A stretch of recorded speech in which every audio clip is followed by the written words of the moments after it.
తెలంగాణ విద్యుత్ సంస్థలో ఉన్నటువంటి విద్యుత్ సంస్థలో ఉన్న ఆర్టిజన్లు 20,000 మంది కార్మికుల కోసం వాళ్ళకి రావాల్సినటువంటి ఏకైక సమస్య కన్వర్షన్ సమస్య.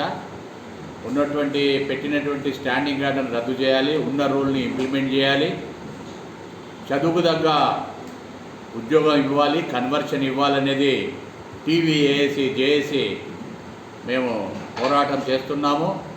మరి విద్యుత్ శాఖ మార్చులకి ఎన్నోసార్లు కలిసాము, అయినా కూడా ఎన్నో రిప్రజెంటేషన్ చేశాము, ఎన్నో విన్నత పత్రాలు ఇచ్చాము, అయినా కూడా ఇంతవరకు ఆ సమస్య అనేది పరిష్కారం కావటం లేదు.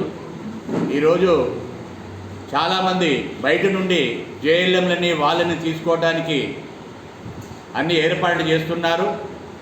ఆ జేఎంలను ఆపాలి, ఆ డైరెక్ట్ రిక్రూట్మెంట్ ఆపాలి, అలాగే ఉన్న వాళ్ళని ఆ విద్యార్హతలో ఉన్నటువంటి వాళ్ళందరినీ కూడా కన్వర్షన్ చేయాలని కూడా టీవీఏఏసీ జేఏసీ కోరుతా ఉంది. Thank you.